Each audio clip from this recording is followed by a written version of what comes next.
Vou contar para vocês um pouco da minha história. Eu era uma mulher marcada por um casamento abusivo com Marcos. Durante muito tempo, sofri em silêncio agressões físicas e terror psicológico.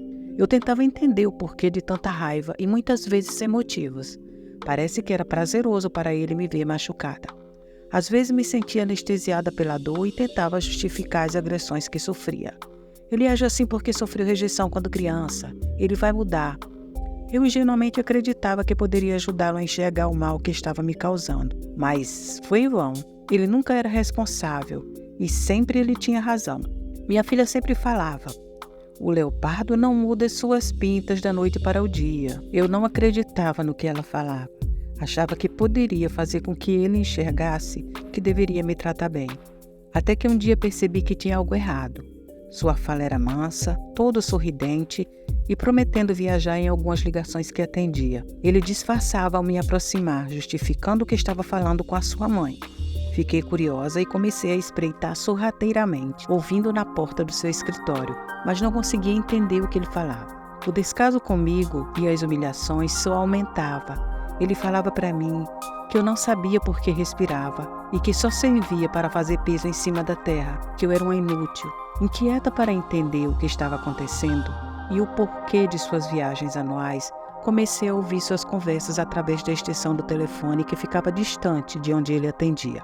Foi então que eu ouvi a voz de uma mulher falando para ele que se ele não conseguisse se livrar de mim, ela o ajudaria. Ele respondeu que não precisava. Meu sangue ferveu, queria quebrar tudo, mas só conseguia chorar. Fiquei em silêncio para entender o que estava acontecendo e quem era aquela mulher. E eu não suspeitava de ninguém. Com o passar do tempo, alguns eventos começaram a acontecer na minha vida. O que eu não sabia é que minha própria cunhada, comadre e amiga, Clara, estava envolvida em uma traição de longa data com meu marido. Clara havia se tornado amante de Marcos. O caso deles durou 3 longos anos, enquanto eu lutava para sobreviver a um casamento cheio de tormentos. Clara, motivada por uma ganância insaciável, desejava tudo o que eu tinha e estava disposta a recorrer a meios sombrios para alcançar seus objetivos. A história seguia enquanto eu lutava para sobreviver ao abuso de Marcos. Ao mesmo tempo, Clara orquestrava uma estratégia para se livrar de mim e assumir o meu lugar. Ela recorreu a forças espirituais, usando minhas roupas em suas magias, desencadeando uma série de eventos sobrenaturais e acidentes inexplicáveis que me atormentaram. Conforme a trama se desenrolava, eu caí repetidamente nas ruas, machucando os meus seios que ficaram pretos e doloridos por muito tempo. Quase fui atropelada por um ônibus que avançou o sinal e misteriosamente fui empurrada para o outro lado da rua por uma força invisível.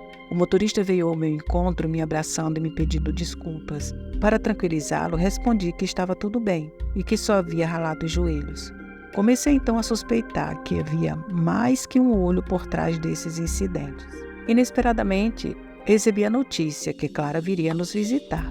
Foi sua última visita à nossa casa.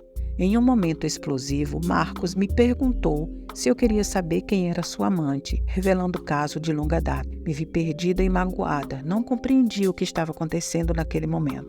Demorou um tempo para descobrir o caso do meu marido e minha própria amiga e comadre. Clara se sentiu acuada e expulsa pela revelação. No dia seguinte, ela retornou para sua terra natal, com o rabinho entre as pernas. A traição foi profunda, mas finalmente tive coragem de enfrentar a situação e me libertar daquele casamento abusivo.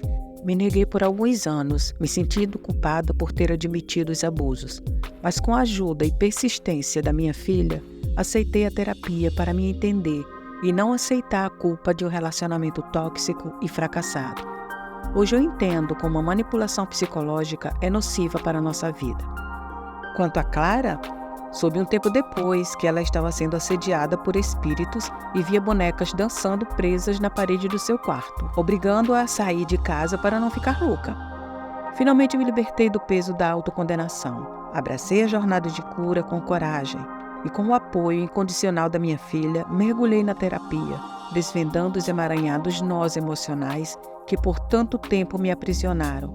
Ao romper com a negação, descobri a força que reside em aceitar a verdade sobre um relacionamento tóxico. Agora compreendo plenamente os danos da manipulação psicológica e trilho um caminho de reconstrução e renascimento. Se você gostou dessa história, dá o seu like E se inscreva no canal para não perder as próximas. E compartilha com alguém que gosta ou precisa ouvir essa história.